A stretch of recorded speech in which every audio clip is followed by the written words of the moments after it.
Добро вечер, вие слушате Радио Канал 103, ова е емисија Данс е Макабре со 437 издание, кое што е составен дел од серијалот на епизоди на Данс е Макабре, кој што ги именував како Макабре Филмфест, односно ова е третата итерација, волюм 3,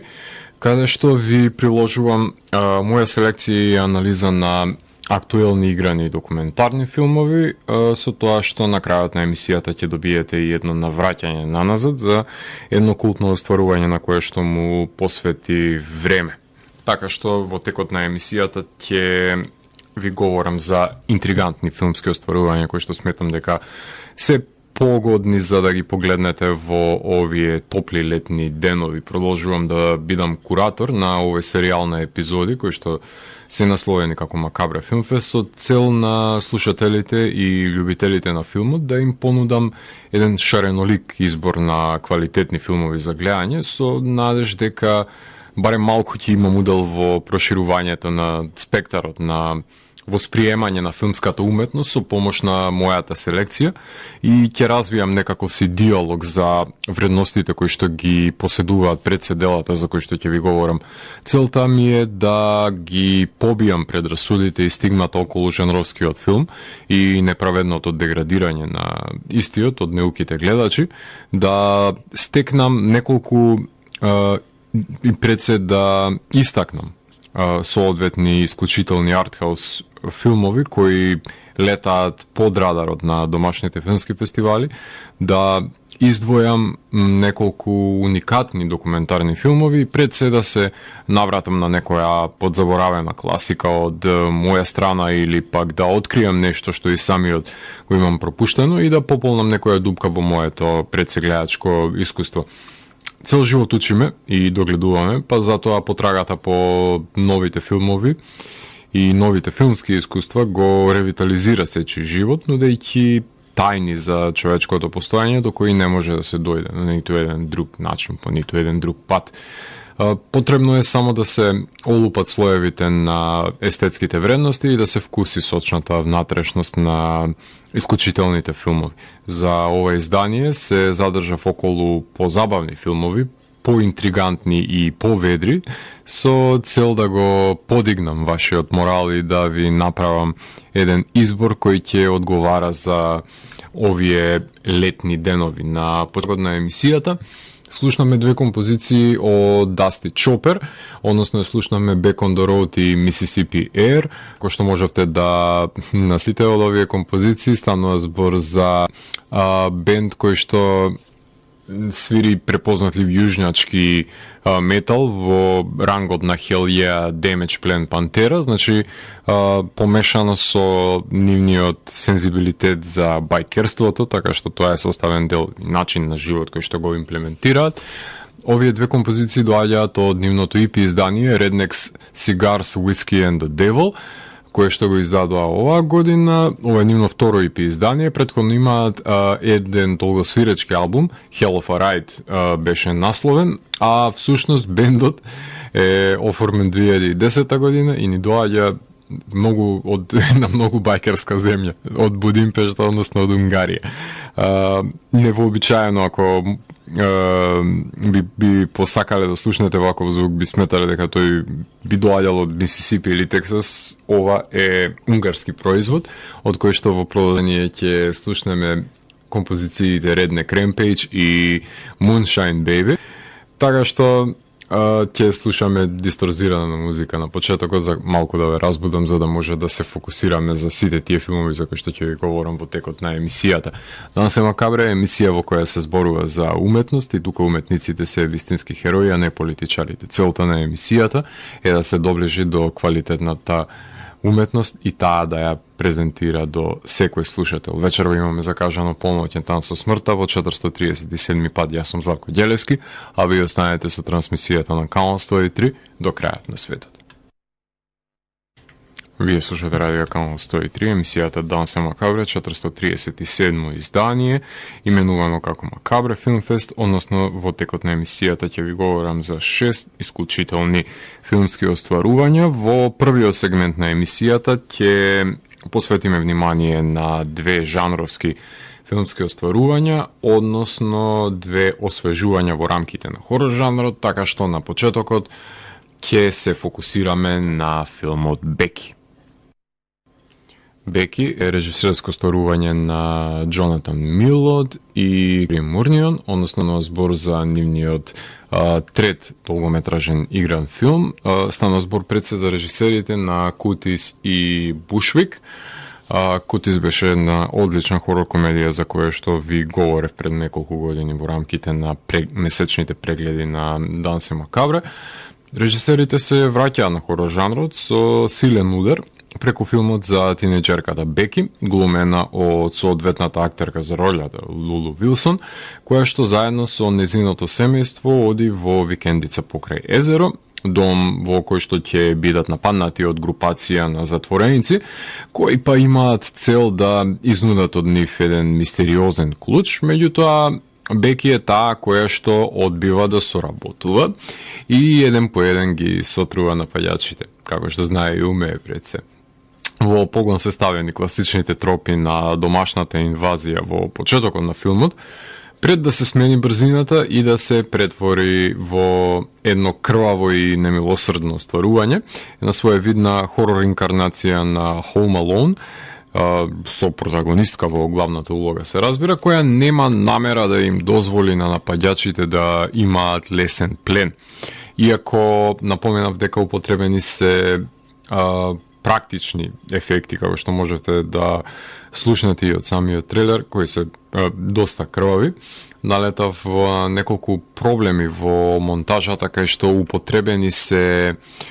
резови кои што не ги прикажуваат во целост простетиката и пред се кај мене тоа раѓа двоумење дали навистина се толку несмасни мајсторите на специјални ефекти или пак кратено е од грозомората за да се добие некаков си понизок рейтинг, можеби за да игра филмот во кино, не знам, тоа е една дилема која што ќе имам. Ако го тргнеме на страна недоволно искористениот потенцијал и предвидливата пресметка помеѓу Беки и затворениците, добиваме еден забавен хорор филм кој одлично го рефлектира ведриот дух на режисерите, без разлика што се обидува да постигне една морничава игра на мачка и глушец, и тоа со двајца актери, какви што се Кевин Джеймс и Джоел Макейл, кои се препознаени пред се по нивните комични улоги, меѓутоа тука играат против својот стереотип, глумејќи на двете противни страни на одсекчката на карактерни особини. Така што таа промена на брзините за која што ви потенцирав се чувствува во втората половина на филмот, кај што Беки го возвраќа ударот, па затоа ако го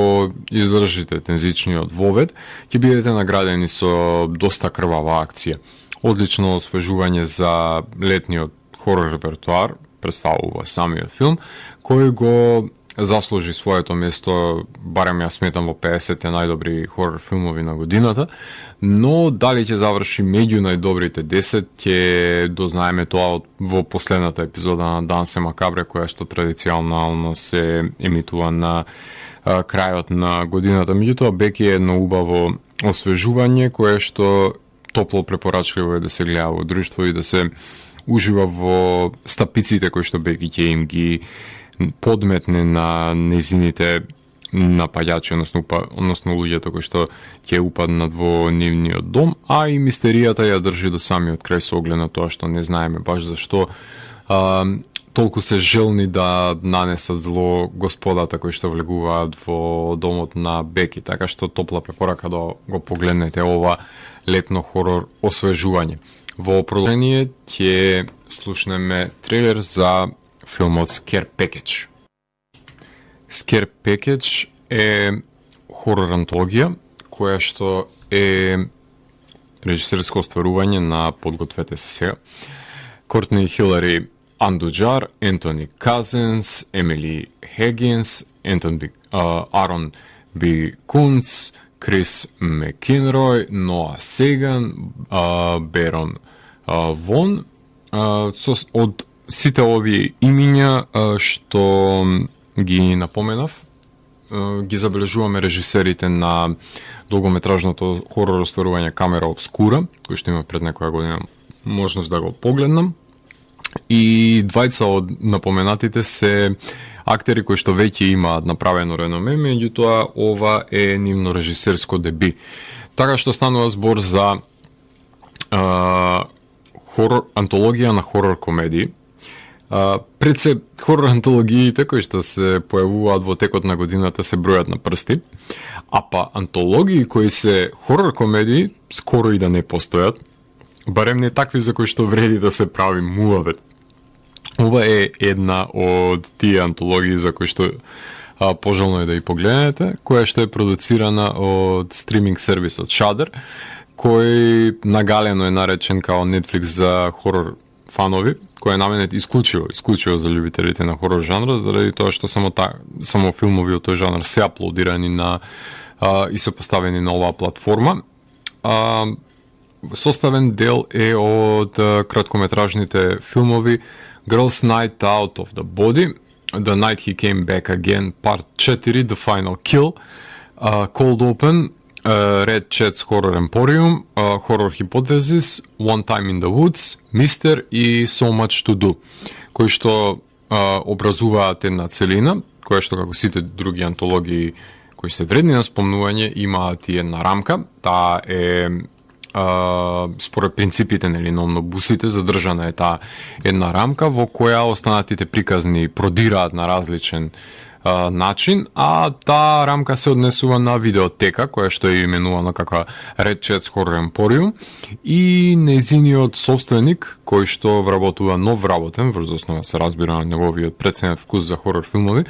кој со секоја нова приказна, која се одвива во антологијата, ги тестира неговите поимања за различните хорор поджанрови. Филмот е, овој сегмент конкретно е снимен во постојачка видеотека, која што им е отстапиле за потребите на снимањето на филмот, а антологијата започнува с многу супериорно,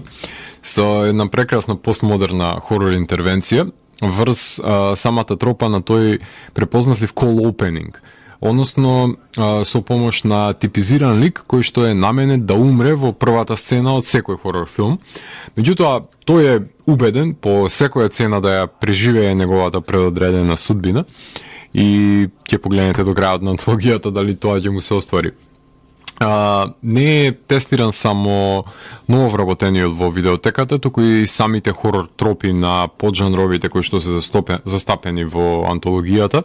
па во останатите приказни најчесто имаме комбинаторика на два сосема различни поджанрови, кои што се во постојан судир, во кој вториот служи како комплетен пресврт од действието кое што е наметнато од првиот. Значи, ова е шаблонот по кој што е работена антологијата. Па низ овие 7 кратки филмови ќе погледнеме врколаци, магични лижавчиња, физичка пресметка со демони во запоседнато тело, зараза помеѓу кампери, маскиран серијски убиец кој што се враќа на местото на злосторството секој 4 јули, едно лабораториско тестирање зошто не работат мобилните телефони кога се во непосредна близина на убиец или па зошто се сопнуваат и паѓаат девојки кои што ги бркат чудовиште,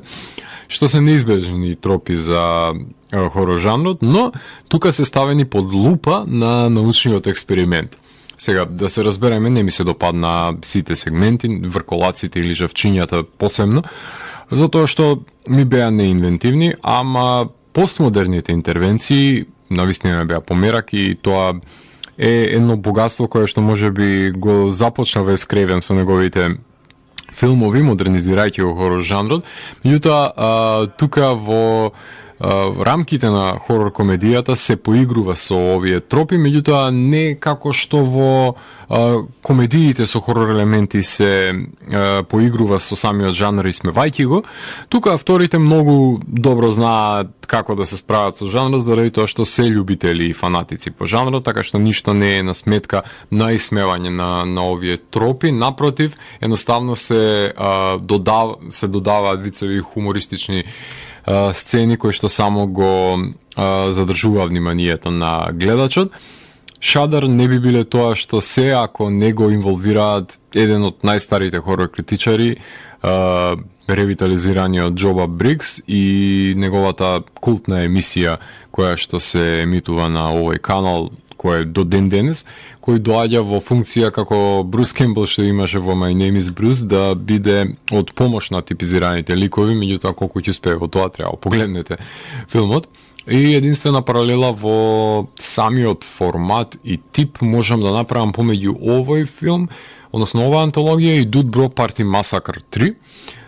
Филмот играше на огромни жанровски фестивали, како што се Sitges, Fright Fest, Telluride, играше на Panic Fest, на дигиталниот на Четенуга играше оваа година. И одлични забавни хорор филмови за гледање содржи оваа антологија, кои што може да ги уживате во друштво, со загарантирано смеење на глас покрај освежителен пијалок и грицки. И доаѓа реалноста и сваќате дека коронавирусот се шири насекаде, затоа што тешко им е на луѓето да носат маски и на нивните лица, и затоа не можеме да имаме убави нешта и да уживаме сите заедно во овој филм. Меѓутоа,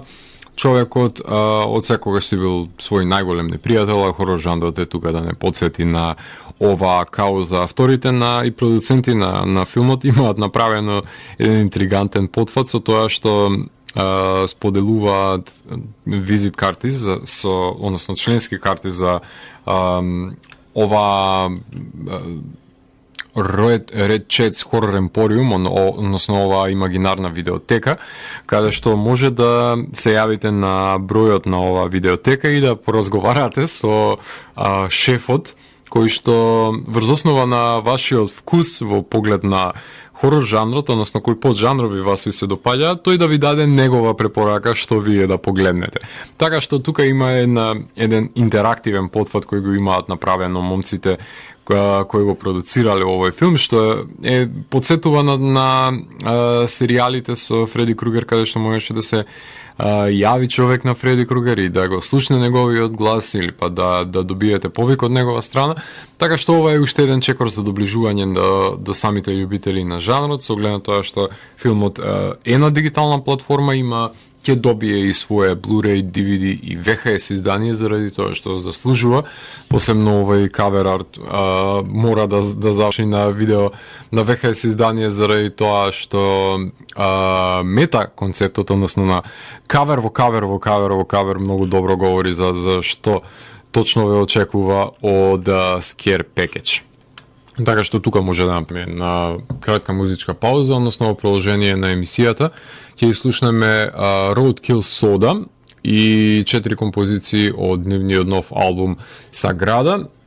Станува збор за нивно 6-то долгосвирачко издание на хиперактивниот бенд, кој што е оформен 2011 година, ако не се лажам, во Букурешт, Романија. Станува збор за бенд кој што е комбинација помеѓу стонер и сладж, меѓутоа со силни гранж влијан, кој што ќе може да ги забележите на композициите My Stretch of Dirt, Live in Analog, Satan и прекрасната Addictions Blues, по која што ќе се вратам во етер да ви говорам за две исклучителни артхаус изданија кои што препорачувам да ги погледнете. Уживајте. Вие слушате Радио Канал 103, ова е емисијата Данс е Макабре, 437 издание, именувано како Макабре Филмфест, односно ревија на филмови кои што јас ви ги препорачувам да ги погледнете во текот на овој летен период, кои што се актуелни и за кои што треба да се поразговара, барем јас така сметам. Во продолжение ќе ја слушнеме најавата за The Personal History of David Copperfield. Во овој сегмент на емисијата ви говорам за две артхаус остварувања кои што кружеа по филмските фестивали. Едно од нив е The Personal History of David Copperfield, режисерско остварување на Армандо Јанучи. Тој е режисерот на In the Loop и одличниот The Death of Stalin, кој што се нафаќа да го адаптира делото на Чарлс Дикенс, кој на хартија е полн погодок за внесување на урнебесниот хумор кој што можевте да го слушнете во самата најава, заради тоа што тука се содржани сите шеги од филмот, во сувопарниот и измачувачкиот предсе свет на Дикенс, во кој царува сиромаштијата и децата се обидуваат да преживеат на улица. Едно од нив е и Дейвид Коперфилд, глумен од Дев Пател во возрастна верзија, свирак кој се соочува со огромен број на препреки во неговиот живот, односно завршува од едно во друго семејство скоро секоја година, работејќи во фабриката за полнење на шишиња и до крајот на животот ќе промени неколку работни позиции, соочувајќи се со алчни претпоставени кои максимално ја злоупотребуваат неговата добрина. На некој начин Дейвид го стекнува животното искуство од соочувањето со овие превртливи персони со низок морал и вредности, но тој никогаш не дозволува неговиот слободоумен дух да биде скротен, без разлика на тоа што се дави во сиромаштија. Тој не дозволува да биде повлечен кон амбисот, напротив, во луѓето кои што го обкружуваат, забележува разновидност и на карактеристики кои ќе му помогнат да ги создаде неговите ликови во делата, кои ќе произлезат од неговото авторско перо. Некои од тие ликови се одвишок, па на символичен начин се отстранети од творбите на пишаниот збор, а и од неговиот живот. Поради живописниот централен лик, и самиот филм има вибрантни бои и делува бајковидно. Сродно на Пинокио на Матео Гароне, за кој што ви говорев пред 2 недели, но не навлегува во фантазмагорични елементи, туку Дейвид ги прифаќа луѓето такви какви што го обкружуваат со сите нивни доблести и мани, и тоа го прави делото да биде шаренолико и на моменти пренаивно, барем за мој вкус. Филмот имаше својата премиера на ТИФ минатата година, играше во Лондон и на неколку мали фестивали во Британија и тешко доаѓаше до вистинските дистрибутери за да го пласираат, иако ги имаше неколку, па заврши на крај во рацете на Дизни, кој не знам дали воопшто го разбраа филмот, ама ете, дојде некако со судни маки до гледачот во дигитална форма. Филмот потегна една бесцелна дискусија, која што не ни сакам да ја напоменам, меѓутоа е постоечка, па затоа ќе и обрнеме внимание. Не сакам да ја спомнам затоа што многу пати сум кажувал дека јас имам либерален поглед во тоа кога е во прашање бојата на кожата на актерите и ликовите кои глумат. Така што ако Дензел Вашингтон сака да оглуми Дервишот и смртта, апсолутно немам никакви проблеми со тоа се додека не е одглуми невпечатливо за како што знае во последните неколку години тоа да го направи, тогаш ќе имам проблем со Дензел. Расисти и пуританци со предрасуди се завртеа против Дев Пател и зошто бил избран да го глуми Коперфилд, со што уште еднаш потенцирам, апсолутно немам никаков проблем, затоа што напротив Дев е харизматичен, ја шири таа инфантилна енергија наоколу и наивен пред се поглед кој што го имал во светот, останувајќи со тој нескршен дух, па затоа сметам дека си беше одглумено од негова страна на висината на зададената задача. Проблемот на филмот е што сарказмот кој беше воочлив од The Death of Stalin, например, е изоставен во голема мера од овој филм, правејќи го посиромашно делото, што кое е автоцензурирано од страна на Јанучи, очигледно да биде по вкус на раководителите на Дизни, кои се ампутирани од секаков можен филмски вкус. Меѓутоа, филмот поседува широка лепеза на карикатурални ликови, пред се глумени од одличните Питер Капалди, Хју Лори и Тилда Свинтон, кои го подигнуваат квалитетот на делото за неколку нивоа со самото нивно појавување, а не па прозборување. Проблемот лежи во несмелиот пристап во полубиографското дело на Дикенс, кое можеше да биде многу поурнебесно од тоа што го добиваме. Баш поради тоа што знам дека ја научи апсолутно не може да се скроти кога ќе почне со неговите саркастични коментари во филмовите да бликаат од таму каде што не ви очекувале. Значи ако можеше на секоја минута да биде убиен по некој човек во позадина во Детов Сталин под сосема случајно и ирелевантно за действието во предниот план на делото, тука ги немаме тие радикални потфати. Меѓутоа сепак е интригантен филм за гледање кој што се мачеше да дојде до својот гледач баш поради тој трневит пат кој што го имаше по филмските фестивали. Во продолжение ќе ја слушнеме најавата за филмот 7500. 7500 е режисерско остварување на Патрик Волрат. Ова е негов прв долгометражен филм по неколкуте кратки филмови кои што ги има снимено за себе. Прегледот на артхаус филмовите ќе го збогатам со едно дело кое содржи жанровски тропи и конвенции. Меѓутоа цели да биде мелодрама ситуирана на една локација со грст луѓе во незавидна позиција, како што беше, например, Локе, 127 Hours, но локационо поблизо ке може би до Реда и до United 93, баш поради тоа што е ситуиран во авион. Во филмот,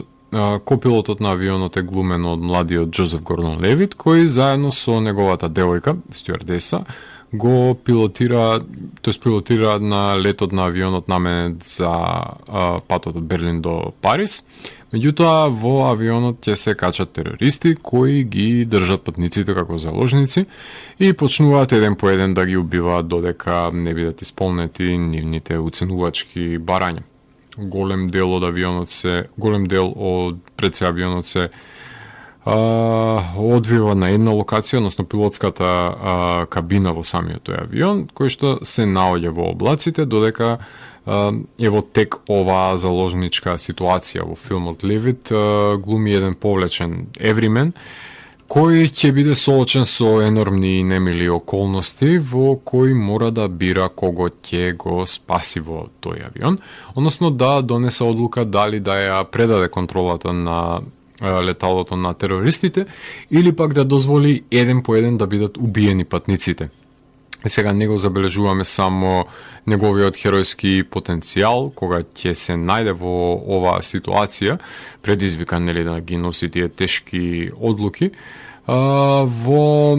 другиот патабор го имаме 18 годишниот Ведат, кој е можеби најмладиот од терористите, кој не ни сака да се најде во оваа незавидна ситуација, да одлучува за еднината на патниците. Па затоа помеѓу овие два ликови поставени во исклучителната ситуација во која што се наоѓаат, настанува едно човечко поврзување пред се, иако едниот го држи другиот на нож. Несомнено дека ова е трилер кој е спакуван во обликот на мелодрамата, како што тоа беше, например, данскиот The Guilty, еден одличен филм, кој што беше ситуиран исто така на една локација, но е напнато остварување, кое не попушта од самиот почеток до крајот, дозволувајќи му на гледачот да се поистовети со клаустрофобичната ситуација во која се заглавени ликовите во овој безизвест.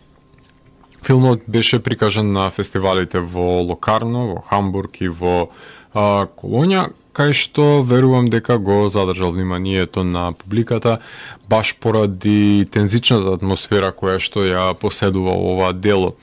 Сакам да напоменам, само да не настане некоја забуна, имаше пред 10 години, ако не се лажам, хорор филм со слично име од режисерот на Грач, кој исто така се одвиваше во авион, така што внимавајте што селектирате, заради тоа што 7500 е кодот за итен случај во авион, затоа и двата филмови го носат ова име. Меѓутоа, ова остварување на Патрик Волрат е едно интригантно дело во кое што ја имаме заложничката ситуација од која што сите стравуваат по 9/11, меѓутоа тука акцентот е ставен пред се на самиот Джозеф Гордон Левит и проблематиката со која што се соочува дали да остане со компанијата и со кодексот кој што го имаат на однесување во овие исклучителни ситуации, или па да застане на страната на саканите или воопшто на преостанатите потенцијални жртви кои што се на нишан од страна на терористите, односно на работ на нивното сечило со оглед на тоа што успеваат да направат оружје, пластично оружје, да направат во додека се во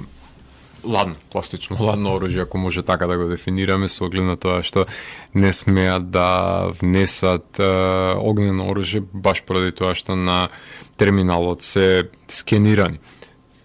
Така што ако сте заинтересирани за еден филм кој што е набиен со тензична атмосфера, 7500 е филмот за вас. Тука можеме да направиме уште една кратка музичка пауза, во продолжение ќе слушнеме две композиции кои што се наоѓаат на албумското остварување The Glass Cliff на бендот Dirt Woman. Станува збор за нивното албумско деби, кој што бенд кој што е прилично задуман стонер со женски вокал на гитаристката Зоe, кои допира до фантазмагорични прикази на меандрирањето низ пустината. Станува збор за бенд кој што од 2018, ако не се лажам, ги издаваат нивните EP изданија и демоа. Бенд кој што ни доаѓа од Мериленд, од САД. Dirt Woman, во продолжение ги слушаме композициите Lady of the Dunes, која што е една одлична тема, која во најдобро светло го прикажува музицирањето на членовите на бендот, и Fates to Grid. Потоа се враќам во етер да ви говорам за еден документарен филм и едно навраќање на едно култно остварување. Уживајте. Вие слушате Радио Канал 103, ова е емисијата Данс е Макабре, 437 издание, именувано како Макабре Филмфест, односно ревија на филмови кои што ги селектирам за да може во удобноста на вашиот дом да ги погледнете и да се разладите во овие жешки летни денови, а со прегледот на филмовите ни преостануваат уште две остварувања за крајот на емисијата, во кои што во продолжение ќе ја слушнеме најавата за документарниот филм Disclosure.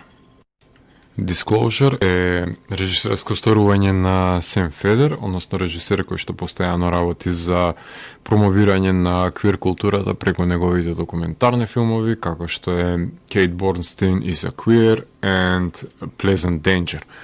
Во изминатиот период изгледав огромен број на документарни филмови и за кои да се одлучев да ви зборувам во текот на емисијата немаше да сгрешам, затоа што сите имаа уникатна тема за која беа посветени и пристојно беа сработени. Може би причината да го погледам документарецот за кој што ви говорам, Disclosure, се крие во солидната ТВ серија Dispatches from Elsewhere, кај што Джейсон Сигал беше заљубен во ликот кој оглумеше Ив Линдли,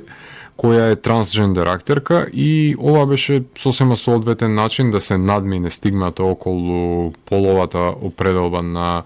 актерката и на незиниот лик пред се, кога е во прашање убаво напишан и соодветно одглумен лик, отелотворен од страна на Ив, што ми ги прошири видиците за тоа што може да глумат трансджендер актерите, доколку имаат солидно сценарио во рацете, како што беше случајот со самата серија. Сега, самиот документарец е класичен Talking Head документарен филм во кој се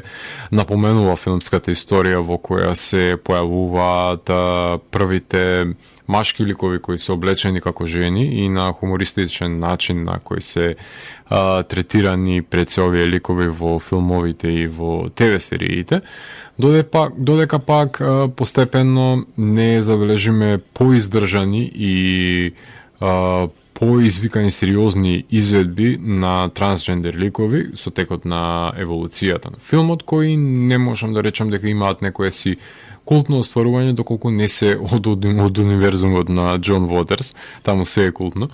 кој на најдобар начин покажа дека во рете да има и треш квир филмови. Тоа е и поентата. Во филмот се појавува и Лили Вачовски, која што говори за кршењето на бариерите во пишувањето на трансгендер ликовите како што имаме во Sense8, серијата на братот и сестрата, како и за нејзината потреба од трансформирање, за кое што јавно потенцира во документарецот, како што трансродовата преобразба е потреба за барање на сопствениот идентитет, кој не соодветствува на телото во кое е заробен човекот од раѓање,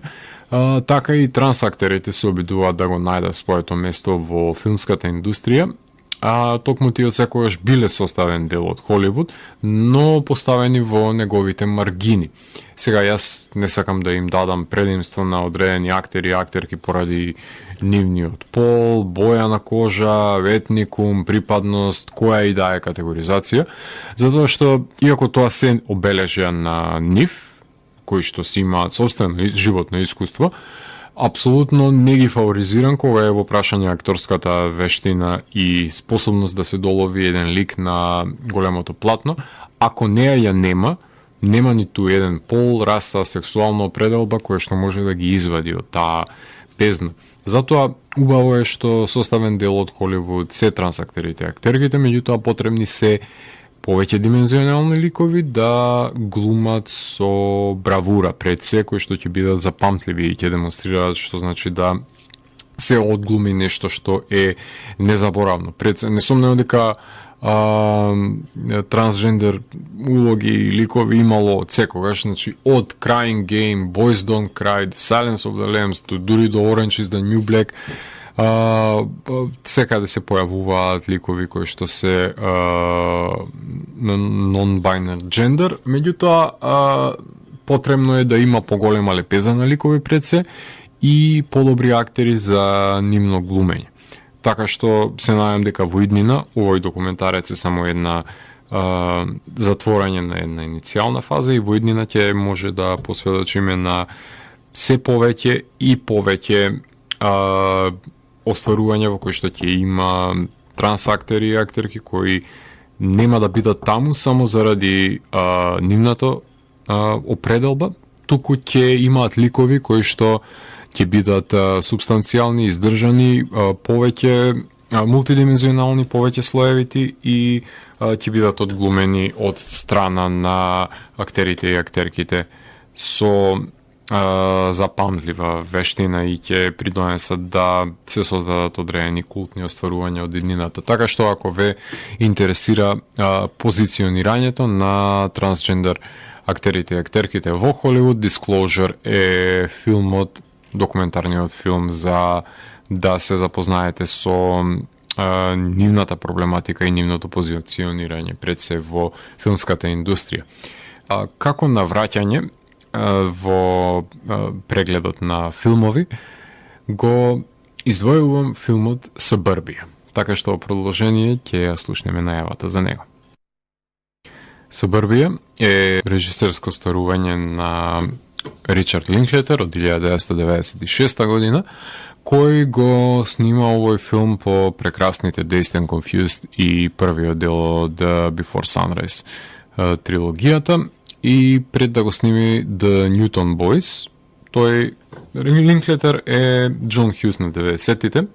кој заедно со Камерон Кроу на најдобар можен начин ги опфатија миленијалците од таа прва Gen X, односно генерацијата која што израсна во 90-тите, како што се пример младите од овој филм, кој се базира на сценариото на Ерик Богосијан, односно на неговата драма, ситуиран во едно предградие на малтене запуштен град, кај што 5 пријатели од средно се збираат на паркингот пред супермаркетот и денгубарат една година по завршувањето на средното училиште. Еден од нив станал војник, кој е отпуштен од служба поради повреда, па се враќа во родниот град. Еден од нив се има откажано од факултет, а смета дека заслужува да биде некој нешто, иако е анксиозен, нема порака за пренесување, има многу потиснат гнев и љубомора за туѓиот успех. Неговата девојка сака пак да се проба себе си на факултет во Њујорк, искористувајќи ги нејзиниот сликарски талент и желба за изразување преку перформативната уметност, односно перформансот кој што го изведува. Стив Зен го глуми локалниот стонер и во дружината има една тивка девојка која има проблеми со зависности, иако како излез од апатијата на малиот град знаат овие ефекти да се одразат на животот на младите. Оваа дисфункционална дружина ја посетува нивен пријател од средно, на Бубалица, која што успеала да избега од малиот град, станувајќи популарен рок-н-рол музичар, кој со неговиот бенд постојано бил емитуван на MTV. Се одлучи да ви зборувам за овој филм и да се навратам токму на него од богатата и значајна филмографија на одличниот Линклетер, затоа што се присетив дека бил еден од филмовите кои никогаш не сум ги гледал од почеток, затоа што сум го начекал на некој од домашните канали, тоа беше во времето, ТВ канали пред се, во времето кога се емитуваа филмски маратони, и иако не сум знаел каков режисер ќе стане Линклетер во иднината, меѓутоа секогаш ми биле привлечни coming of age филмовите, затоа што се своевидни сведоштва не само на една младост, туку се сеопфатни дела и говорат за потенцијалот на кој ќе се базира иднината, кои овие изгубени ликови на животното беспатие мораат да се пронајдат пред себе си. Делото не се плаши да навлезе во тешките теми, како што е зависноста од дрога, од алкохол и од апчиња, љубомората помеѓу пријателите, расната нетолеранција, која што е евидентна, но преку овие ликови ги разработува и пред се најголемите проблеми кои што се актуелни во американското општество, не само во 90-тите, туку и до ден денес. Близок ми е овој живот во микросредината, безделничењето, апатијата, обидот за бегство од оваа безнадежна средина пред дрогата и алкохолот да ги земат своите жртви, така што доста убедително е ова остварување на Линклетер. Джовани Рибиси и Паркер Поси ги забележуваме во нивното најдобро младалашко светло, глумејќи ги нивните ликови, и филмот може да се вброи во класиките на 90-тите, како што се Reality Bites, Empire Records, Dazed and Confused, што го споменав, Mallrats, Kids и многу други, односно сето тоа што Mid-90s, например, сака да биде, меѓутоа не е. Можете да ги слушнете Sonic Youth, Butthole Surfers, Beck и многу други бендови кои што имаат позајмено музика за филмот, што може да ви говори колку е тоа кул остварување само по себе, што ви рекле децата на 90-тите. Само да не настане некоја забуна, ви говорам за филмот на Линклетер од 1996 година, а не за истоимениот панкерски филм од 80-тите, кој што прикажува една многу подепресивна и по-безнадежна слика во една панк комуна, но за него во некое друго издание на Дансе Макабре би ви говорил. Денес ќе се задржиме на 90-тите, ќе се задржиме на Линклетер и на ова култно остварување кое што летниот период мислам дека е најпогодно време, како што и самите ликови се збираат во овој филм и вие да го се присетите ако сте го подзаборавиле како што јас го направив тоа Сабрбија, а доколку го немате погледнато, тогаш е еден неизбрусен диамант во кариерата на Линклетер на кој што вреди да му се посвети внимание. Тоа беше 437-то издание на Дансе Макабре. За крајот на емисијата ќе слушнеме 3 композиции од новиот албум на Вино. Станува збор за остварувањето Forever Gone, ова е негов трет долгосвирачки албум во формацијата Вино. Човекот легенда Скот Вино Вейнрич од бендовите од култните бендови како The Obsessed, Saint Vitus, Probot, Spirit Caravan и многу други ги снима овие препознатливи негови балади заедно со тапанарот на бендот, во кои што говори конкретно за сите тие проблематики за кои што беа напоменати во Сабрбија. Одлично се вклопува во овој сегмент со тоа што говори за борбата со зависности, патување по исцрпен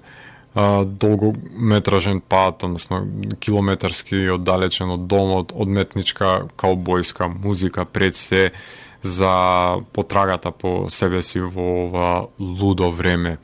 Така што со соодветна политичка конотација која што Вино секогаш знае да ја наметне во неговите дела. Музичар од Мериленд од САД, кој што од 2008 функционира под ова уметничко име, односно под називот Вино, без разлика на тоа што уште од 80-тите ја збогатува музичката историја. Во продолжение ќе ја слушнеме насловната тема Forever Gone, потоа ќе слушнеме Taken и ќе завршиме со The Songs at the Bottom of the Bottle.